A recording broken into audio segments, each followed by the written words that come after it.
Meus irmãos, hoje é um dia de celebração, como nós já falamos no início do nosso culto. Não sei se os irmãos sabem, mas não sei se os irmãos lembram da data. Dia 28 de outubro, nós iniciamos o processo de reforma do espaço de culto aqui da nossa igreja, assentamento de piso e reforma da plataforma e as melhorias que os irmãos estão aqui acompanhando. Hoje, 8 de dezembro, nós já estamos aqui, no mesmo lugar de culto que nós sempre celebramos ao Senhor. Mas nós podemos dizer, com toda a sinceridade, meus irmãos, de coração, que se tornou realmente um outro lugar, se tornou realmente um outro lugar o nosso espaço de culto. Nada disso aqui foi feito sozinho, nada foi feito sozinho. Nós sonhamos, nós idealizamos, nós projetamos e executamos. Nós estamos como os israelitas do Salmo de número 126, quando o salmista, ele nos diz assim, na palavra: quando o Senhor trouxe os cativos de volta a Sião, foi como um sonho. Então a nossa boca encheu-se de riso, e a nossa língua de cantos de alegria. Até nas outras nações se dizia: o Senhor fez coisas grandiosas por este povo. Sim, coisas grandiosas fez o Senhor por nós, por isso estamos alegres. Senhor, restaura-nos, assim como enches o leito dos ribeiros no deserto. Aqueles que semeiam com lágrimas, com cantos de alegria colherão. Aquele que sai chorando enquanto lança a semente, voltará com cantos de alegria, trazendo os seus feixes, os seus molhos. Nós plantamos a semente chorando, mas agora voltamos com alegria pelos feixes, os molhos colhidos de toda essa lavoura. Meus irmãos, pela graça de Deus, nós podemos começar a desfrutar de todo o trabalho que foi realizado. Isso que foi feito aqui tornou o nosso espaço de culto convidativo, um espaço de culto agradável aos olhos, quando nós já chegamos. Cada um aqui deu a sua parcela de contribuição, seja ela participando diretamente no valor referente ao metro de piso, parte do metro de piso, muito mais do que 1 metro de piso. Outros contribuíram com a sua atenção vindo ao longo das semanas, desde 28 de outubro, que aqui começou. Outros começaram ou contribuíram orando, para que assim como Deus iniciou, Ele pudesse também, pela sua graça, permitir que terminasse o trabalho. Nossos pedreiros, pintores, o eletricista e a equipe fizeram todos o seu melhor. E aqui eu posso fazer uma pergunta. E agora? Já chegamos aqui? Já concluímos essa etapa que tanto nós almejamos? Acabou? Chegamos realmente onde deveríamos chegar? É somente esse realmente o nosso objetivo? Não há mais nada para nós fazermos? Vamos pendurar as nossas chuteiras? E a partir de agora? E a partir daqui, daquilo que já realizamos, é a minha pergunta: o que é que isso significa para nós enquanto Igreja de Jesus? O que fizemos nesse 1 mês e pouco, o que isso traz de significado para nós enquanto seguidores de Jesus Cristo? Uma única frase: nós temos uma jornada. Não é uma jornada, nós temos uma longa jornada. E eu não digo que nós temos uma longa jornada por aquilo que ainda nós devemos fazer, e já nos propomos a desejar realizar. Climatização da igreja. Estou suando igual um cuscuz aqui atrás, meus irmãos. Quando eu virar, os irmãos vão ver realmente. Nessa hora tem que ter um glória a Deus, os irmãos, na climatização da igreja. Muito voluntário, muito voluntário. Banheiros, cozinha, refeitório. Mas não é sobre isso que eu estou falando. Não é sobre essa nossa longa jornada de coisas que nós precisamos fazer. Eu me refiro ao longo caminho que devemos percorrer para ser a igreja que somente Jesus pode edificar. Há uma longa trajetória, há uma longa caminhada de algo que somente Deus pode fazer em nossas vidas. Aquilo que foi feito aqui, depois de algumas décadas, vai se desgastar, vai envelhecer. É bem provável que daqui a 80 anos, ou menos, 50, ou 30, ou 10, não, 10 também é pouco, tenha paciência, não, o que foi feito aqui em 10 anos já mudar, depois de 10, vai envelhecer.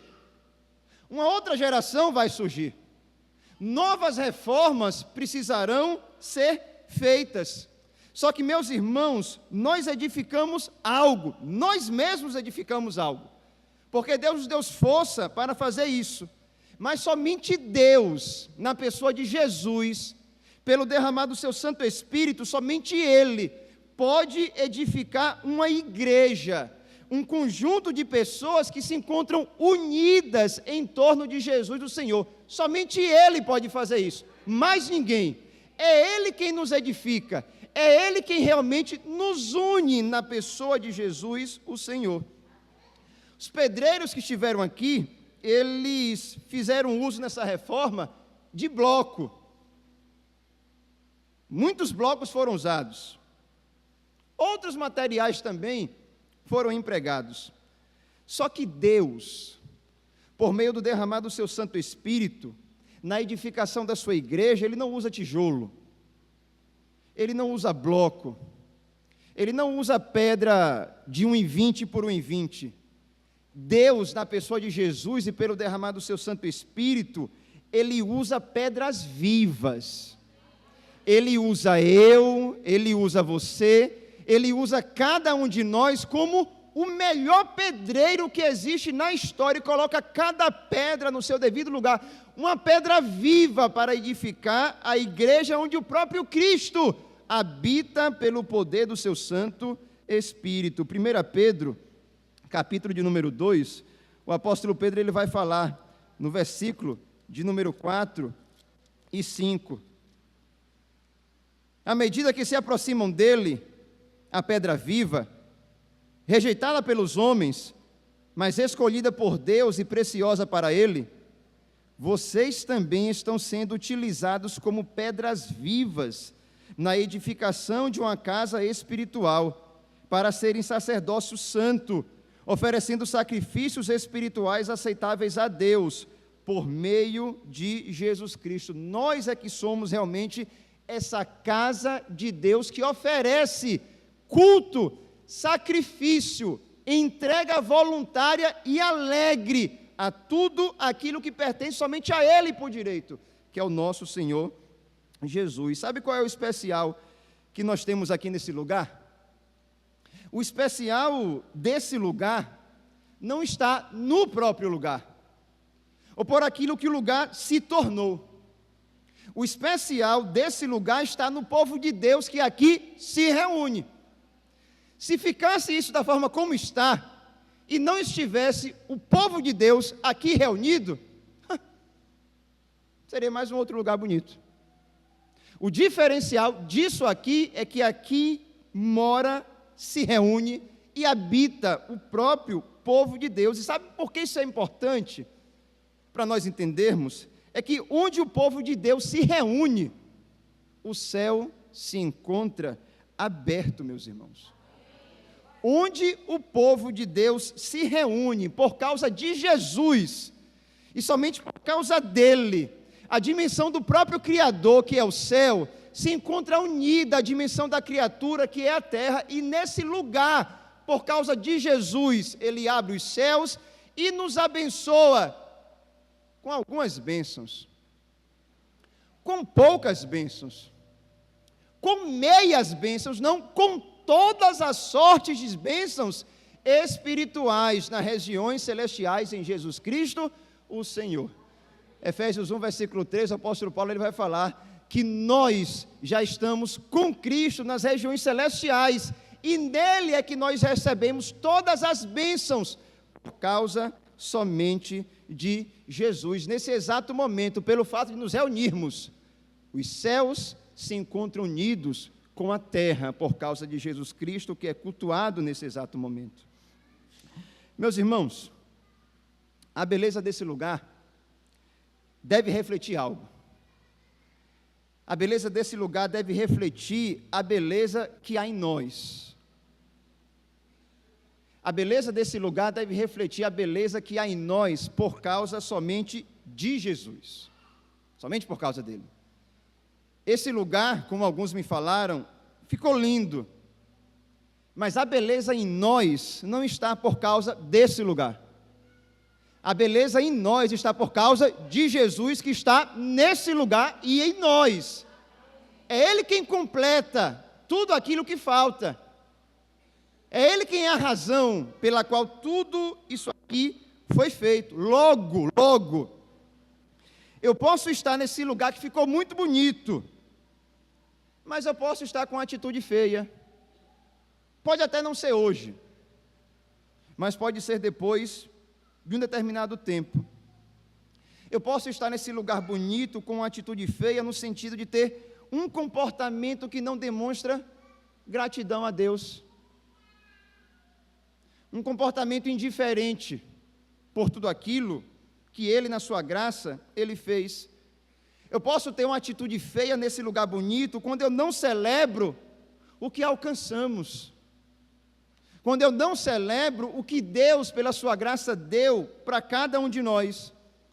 Eu posso estar nesse lugar bonito com uma atitude feia quando, em vez de bendizer o nome do nosso Deus, eu fico procurando erros para criticar. Se eu estiver assim, o meu comportamento será feio, mas esse lugar ainda continuará o quê? Continuará bonito. Mas a minha atitude não será a das melhores. Meus irmãos, mas se, como nós falamos, de acordo com 1 Pedro 2, verso 4, se você, se nós somos uma pedra viva da casa de Deus, se você é essa pedra viva, sabe qual vai ser a sua atitude? A sua atitude vai ser alegria, a sua atitude vai ser satisfação, a sua atitude vai ser entusiasmo, a sua atitude vai ser agradecimento. Sabe por quê? Porque esses são os marcadores de identidade no povo de Deus quando o Espírito Santo habita. Romanos capítulo 14, versículo 17. Porque o reino de Deus é paz, justiça e alegria no Espírito Santo de Deus. Se nós somos integrantes desse reino, esses serão os nossos marcadores de identidade. Tudo que foi feito aqui é um meio. Tudo que foi feito aqui não é um fim em si mesmo, é somente um meio. E quando eu digo que o que foi feito aqui é um meio e não um fim, eu me lembro de um episódio na Bíblia, que é Números 21, do verso 8 ao 10, que fala sobre uma serpente de bronze, que Deus pediu para que Moisés confeccionasse. O povo de Israel estava murmurando, Deus, em resposta de juízo, faz com que algumas serpentes sejam lançadas de helicóptero, igual fizeram aqui em Maiquini, quando eu cheguei, não falaram que soltaram de helicóptero aqui algumas cascavéis? Soltou lá no deserto algumas cobras, começou a matar o povo. Deus falou, pronto, pode fazer uma serpente de bronze. Quando o pessoal olhar, eles não morrerão. A serpente era para ser um meio da bondade de Deus, quando ela fosse vista. Aqueles que olhavam para a serpente com a fé em Deus, não morriam em decorrência do efeito inoculado pela picada daquelas cobras. Só que a serpente feita por Moisés era um meio, não era para ser um fim. Quando aquele objeto foi feito e deixou de ser um meio e se tornou um fim, perdeu a sua razão de ser. E aqui eu quero ler um texto, que é 2 Reis, capítulo 18, do versículo de número 3 e o 4, que vai dizer assim, 2 Reis 18, 3 e 4.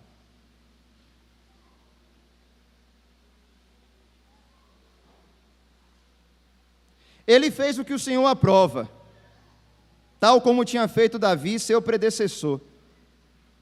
Removeu os altares idólatras, quebrou as colunas sagradas e derrubou os postes sagrados. Despedaçou a serpente de bronze que Moisés havia feito, pois até aquela época os israelitas lhe queimavam incenso. Era chamada Neustã. Ezequias quebrou a serpente de bronze, depois de um determinado tempo, serpente esta feita e confeccionada por Moisés. Imagine o peso de saber que você tinha um objeto feito pelo grande Moisés, por tudo que Deus tinha feito através de sua vida, toda a memória afetiva que se tinha daquele material, preservado por várias gerações, só que ali, ao invés de se tornar um meio de adoração, tinha se tornado um fim em si mesmo e um objeto a ser adorado. Aquilo que era bom na época de Moisés, se tornou ruim na época do rei Ezequias, e precisava ser removido. O que é que nós aprendemos aqui, meus irmãos? É que nós não podemos tornar o instrumento ou o meio de adoração em objeto de adoração. Nós temos meios de adoração. Esse lugar é um meio pelo qual Deus nos dá para adorarmos a Deus. Ele é um meio, não é o fim. O objeto de culto vai ser única e exclusivamente sempre Jesus. Sabe por quê? Porque somente Ele é o fim e a razão de tudo aquilo que fazemos. Aquilo que você, eu, aquilo que nós fazemos ou pretendemos fazer, não deve nunca ter por meta a reafirmação do nosso nome. Nunca. Estou fazendo algo para reafirmar o meu nome, para que quando eu passar, lembrem realmente do meu nome. Não é para isso que nós trabalhamos no reino de Deus. Tudo o que fazemos ou pretendemos fazer é sempre sobre Jesus. Somente Ele, é sempre sobre Ele. É tudo sobre Jesus e somente sobre Jesus, nunca sobre nós. Nunca, meus irmãos, nunca. Nada do que fazemos diz respeito a nós. Diz respeito somente a Jesus. E é somente Jesus e sua palavra que são que inamovíveis, irremovíveis, inalteráveis, que não podem ser mudados. Tirando Jesus e a sua palavra, tudo pode sofrer mudança. Tudo pode sofrer mudança. Já imaginou na época que Ezequias queria derrubar aquela serpente de bronze? Está doido? Quem fez foi Moisés. Quem é você para derrubar isso aqui?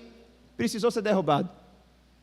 Por mais importante que tivesse sido o nome de Moisés, sendo o responsável por aquela confecção, deixou de ser um meio, se tornou um fim, perdeu a sua razão de ser. Se achamos, meus irmãos, ou se acharmos que algumas coisas não podem ser mudadas, porque foram feitas na época de fulano de tal, ou na época do pastor fulano de tal, ou se nós devemos fazer sempre as mesmas coisas, porque foi Beltrano que implantou isso há muito tempo atrás. Se a gente começar a pensar assim, nessa hora o meio se tornou o fim. O meio se tornou o fim. Porque o instrumento que deveria ser usado para adoração a Deus, sem percebermos, se tornou um Deus a ser adorado. Já imaginou daqui a 20 anos? Chega aí a turminha mais nova. Não, daqui a 20 anos, se Deus permitir, eu ainda estou meio durinho, né? E não aposentei ainda, vai que Deus ele mantém a gente aqui ainda. E aí, vamos mudar essa parede. Como? Se a gente fez foi na época tal, com o pastor tal. Não, nunca será o quê? Mudada, se tornou um fim. Deixou de ser um meio. Qualquer coisa, meus irmãos, que fazemos, pode ser mudado. A única coisa que ninguém poderá mudar aqui nessa igreja, sabe o que é? É o teor da pregação do Evangelho. Somente Jesus salva, só há perdão de pecados em Jesus, e a única razão de nós existirmos está em quem? Em Jesus. Isso não muda. Tudo mais, nós podemos mudar para a glória e louvor do nome dele. Perto do fim. Tudo isso aqui que foi feito é importante. A beleza do local é importante, porque a beleza vem de Deus. Nosso Deus, Ele é belo, e Ele tem satisfação quando algo é bem feito. Só que o que vai impactar a nossa cidade, os nossos bairros, os nossos lares, é sermos cheios do Espírito Santo de Deus. Isso é que vai realmente impactar de maneira duradoura a geração que habita aqui em Maikinique.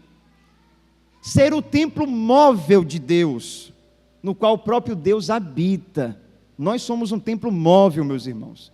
E se Deus está conosco, nós precisamos ser marcados e identificados por nossa fidelidade à sua palavra como centro de tudo que fazemos, e nunca com os modismos que acontecem no nosso tempo e que porventura podem vir num futuro próximo.